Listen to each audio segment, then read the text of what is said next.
በዓለም አቀፍ ደረጃ እውቅናን ካገኙ ሰዎች መካከል አንደኛ የሆነውን ስታንዳፕ ኮሜዲያን አክተር እና ፕሮዲውሰር የሆነውን ኬቪን ሃርትን በአጭሩ እናስተዋውቃችኋለን። አብራችሁን ቆዩ።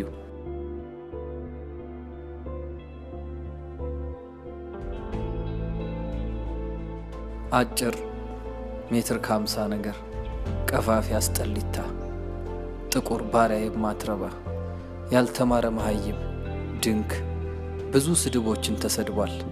እነዚህ ስድቦች ግን ለሱ ምንም ናቸው። ዝም ብዬ እንዳይመስል እዚህ የደረስኩት በየመሸታ ቤትና በየምግብ ቤቶች እየዞርኩ የኮሜዲ ስራዎችን ሳቀርብ ከተመልካች ምግብ ተወርውሮብኛል።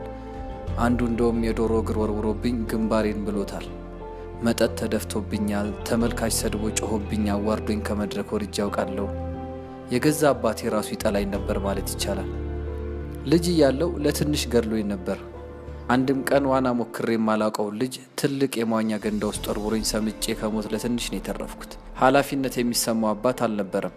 ሱሰኛ ነበር። ለቤተሰቡ ትኩረት የማይሰጥ ብኩን ሰው። ከእናቴ ጋር ተጣልተው ሌሊት ቤታችንን ሰብሮ ገብቶ ብር የሚሰርቅ አባት ታውቃለህ? እኔ እዚህ የደረስኩት በእናቴ ብርታትና ጥንካሬ ነው። እሷ ጀግና፣ ብርቱ፣ ታታሪና ምርጥ እናት ነበረች ይላል።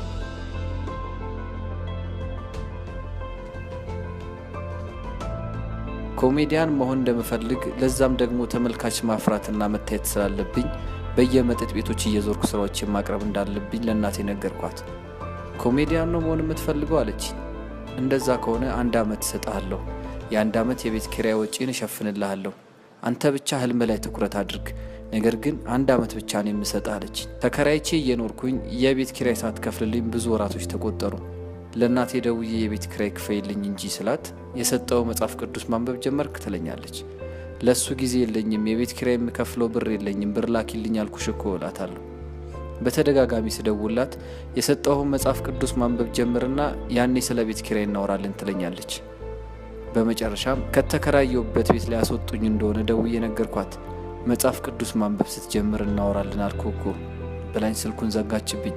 ቤት ገብቼ መጽሐፍ ቅዱሱን ላነብ ስከፍት ያየሁት በህይወቴ መቼም የማረሰውና ትልቅ ትምህርት ያስተማረኝን ነገር ነው። መጽሐፍ ቅዱሱ ውስጥ ነበር የ6 ወር የቤት ኪራይ ቼክ ያስቀመጠችልኝ። እናቴ ያን ያህል አስተማሪ ነበረች። በጣም የማዝነው በመጨረሻ የካንሰር ታማሚ ሆኗ ህይወቷ አለፈ። ስለ በሽታዬ ከሰማ ከጥረቱና ከህልሙ ይሰናከልብኛል ብላ በሽታዋን ሳይቀር ደብቃኝ ነበር።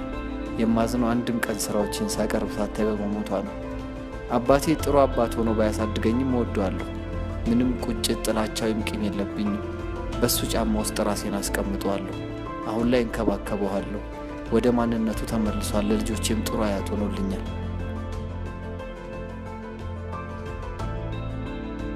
ወይ የሆነ ነገር ላይ ከማንም የበለጠ ድንቁን ወይም እስከነጭራሹ ይቅርብህ በሚል የህይወት ፍልስፍና የሚመራው ኬቪን ሃርት አማራጭ የለኝም፣ ምንም ማድረግ አልቻልኩም እያሉ የሚያላዝኑና ጨለማ ውስጥ የሚኖሩ ሰዎች ያስጠሉኛል ይላል። እነዛ የታተረባቸው፣ የወደቀባቸው፣ የተነሳባቸውና ትምህርት የወሰደባቸው ጉዞዎች ከፍለውት ኬቪን ሃርት አሁን በዓለም አቀፍ ደረጃ ትልቅ ቦታ ላይ የደረሰ ግለሰብ ሆኗል። በ2018 ያሰናዳው ኢሪስፖንሲብል ቱር የተሰኘው የኮሜዲ ስራውን ለማየት 1 ሚሊዮን ሰዎች መግቢያ ትኬት የቆረጡለት ሰው ነው። ያስቀሃል፣ ያዝናናሃል፣ ያስተምርሃል። በ2015 ታይም ማጋዚን ከ100 ተጽዕኖ ፈጣሪ ግለሰቦች መካከል አንዱ አድርጎ መርጦታል። በ2011 ባቀረበው ላፋት ማፔን በተሰኘው የኮሜዲ ስራው $15 ሚሊዮን በማስገባት ሪከርድ የሰበረ ሰው ነው። የሱን የኮሜዲ ስራ ለማየት ስቴዲየም ሁሉ ይሞላል።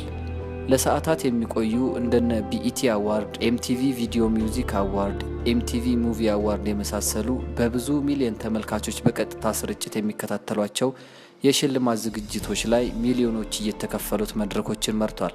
ከ50 በላይ የሚሆኑ ፊልሞችንም መስራት ይችላል። አንዳንድ ፊልሞች ላይ ከ30 ሰከንድ ለማትበልጥ ሲን እስከ $500,000 ይከፈሏል። በሰውነቱና ቁመቱ ብዙ ሰዎች ያላግጡበት ስለነበር ሰውነቱን ለማስተካከል በቀን ውስጥ ለረጅም ሰዓታት ስፖርት በማዘውተር የሚደነቅ ትራንስፎርሜሽን ማሳየት ችሏል። በነገራችን ላይ 2017 እና 2018 የተካሄዱትን የኒውዮርክ ሲቲ፣ የቺካጎ ማራቶን ውድድሮች ላይ ተሳትፎ ሁለቱንም ሮጦ የጨረሰ ሰው ነው። ጥቁር አሜሪካውያንን በትምህርት መደገፍ የሚወደው ኬቪን ሃርት ለ18 ተማሪዎች ስኮላርሺፕ ወጪ $600,000 አውጥቶ ሰጥቷል። እሱ ብቻ ሳይሆን ፊላዴልፊያ ውስጥ በበጀት እጥረት ሊዘጋ ለነበረ ትምህርት ቤት $250,000 ሰጥቶ እንዲቀጥል አድርጓል።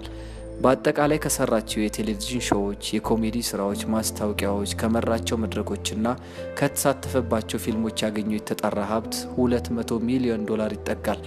የ21ኛው ክፍለ ዘመን የኮሜዲ ንጉስ የሚባለው ኬቪን ሃርት እጅግ ሀብታም ከሚባሉ የዓለማችን ኮሜዲያኖች ተርታ መሰለፍ ችሏል። ኮሜዲ እነሱ ጋር ትልቅ ጥበብ ነው። ትልቅ የሙያም ዘርፍ ነው። ልፋት የሚጠይቅ ብቃት የሚፈልግና ከተሳካልህ በብዙ ሚሊዮን ዶላሮች የምትስቅበት ሙያ ነው። እንደኛ ተመልካች ፊት ከወረቀት እያነበቡ ቀልድ ማቅረብ ኃጢአት ነው። አንድ የመድረክ ኮሜዲ ስራን ለማቅረብ 2 ዓመት ሙሉ የሚቀልዷቸውን ቀልዶች ሲሰበስቡ ሲጽፉና ሲለማመዱ ሊቆዩ ይችላሉ። ለዛም ያለማቋረጥ የተመልካቾችን ቀልብ ይዘው ለሰዓታት የሚቆዩት። ለማንኛውም ኬቪን ሃርት ስላሳለፋቸው የህይወት ውጣ ውረዶችና ስኬቶቹ አይ ካን ሜክ ዲስ አፕ ላይፍ ሌሰን በተሰኘ መጽሐፉ ላይ በሰፊው አስፍሮታል። መጽሐፉ ኒውዮርክ ታይምስ ቤስት ሴለር የሚለውን ደረጃም አግኝቷል። The only time you should look back in life is to see how far you have come ይላል ኬቪን ሃርት።